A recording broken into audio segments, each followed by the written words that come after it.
कि जब इस देश का इतिहास लिखा जाता है तो भगत सिंह के साथ अशफाक का नाम लिया जाता है, बिस्मिल के साथ अशफाक का नाम लिया जाता है।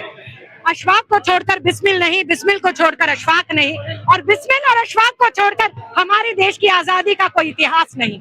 ये इतिहास जो लोग याद रखेंगे वो अभी भी याद रखे कि यहाँ पे टुकड़े टुकड़े बोलने वाले, यहाँ पे हिंदू और मुसलमान के नाम पर बांटने वालों, ये देश भगत, अशफाक और बिस्मिल का देश है। ये देश छात्र, किसान, मजदूर के मांगों को ऊंचा करने का देश है।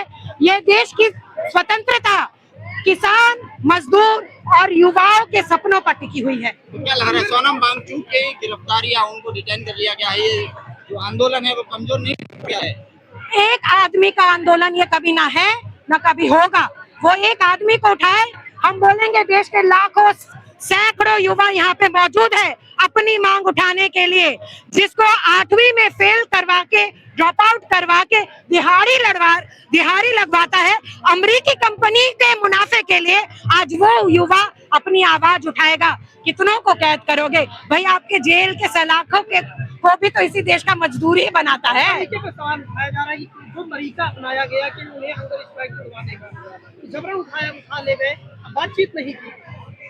बातचीत ये सरकार कभी भी नहीं करती है आंदोलनकारियों से। वो मीडिया में जाके बोलती है आंदोलनकारी टुकड़े टुकड़े गैंग है, आंदोलनकारी फलाना पार्टी के बी टीम है।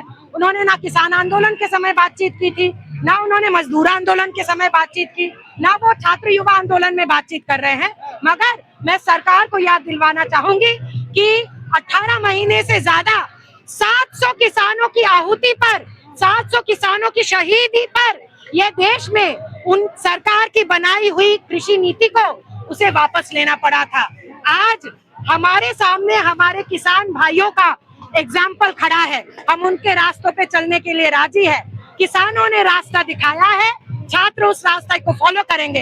किसानों ने हड़ताल की, किसानों ने आंदोलन किया हमारे दिल्ली के बॉर्डर में, तो जाके सरकार झुकी। आज छात्र युवा भी आंदोलन करेगा तो सरकार को झुकना पड़ेगा। बीजेपी नेता का बयान वायरल हो रहा है कि कौन सोनम वांगचुक, कौन है वो?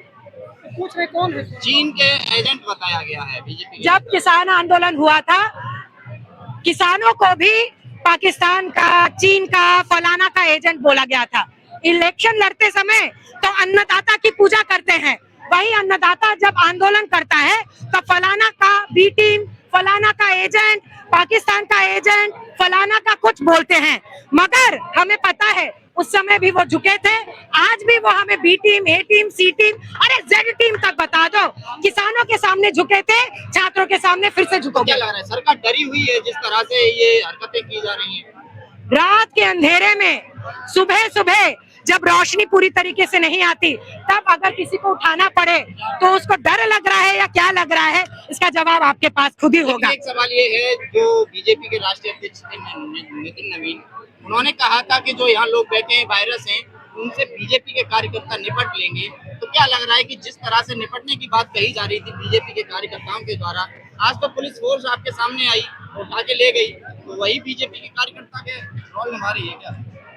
पुलिस फोर्स किसी का भी रोल निभाए, हमें पता है कि पुलिस की भी जो तनख्वाह आती है वो ये सरकार देती है, इसीलिए पुलिस को भी उसकी गुलामी करनी पड़ती है।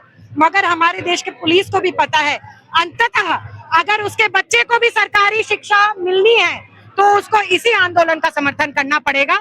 वो अपने तनख्वाह के लिए आज मजबूर हो रहा है सरकार की बात सुनने के लिए। मगर आपको याद रखना पड़ेगा, जब ब्रिटिश के खिलाफ इस देश की जनता लड़ी थी तो इस देश में जो पुलिस थी, इस देश में जो आर्मी थी जिसको ब्रिटिश पैसा देती थी, अंततः हमारे देश में नेवल म्यूटिनी हुआ था। हमारे देश में पुलिस, हमारी देश की मिलिट्री भी हमेशा देशद्रोहियों को, तानाशाही राजाओं को, ब्रिटिश से लेकर भारतीय सरकार के खिलाफ जाने की हिम्मत उसमें भी है। हमारी मांग बहुत साफ है कि इस देश में जो सरकारी शिक्षा व्यवस्था है उसको बेहतर किया जाए, केजी से लेकर पीजी तक शिक्षा को मुफ्त और सम्मानजनक बनाया जाए, और हर पुलिस कर्मचारी, हर सरकारी कर्मचारी को इस आंदोलन से हमारा वादा है, तुम्हारे बच्चे के भविष्य के लिए भी हम ही लड़ रहे हैं। आखिरी सवाल, क्या ये भीड़ क्या कह रही है कि क्या सरकार ने गलती कर दी है? जरूर गलती की है, नहीं तो ये भीड़ नहीं आती कुछ।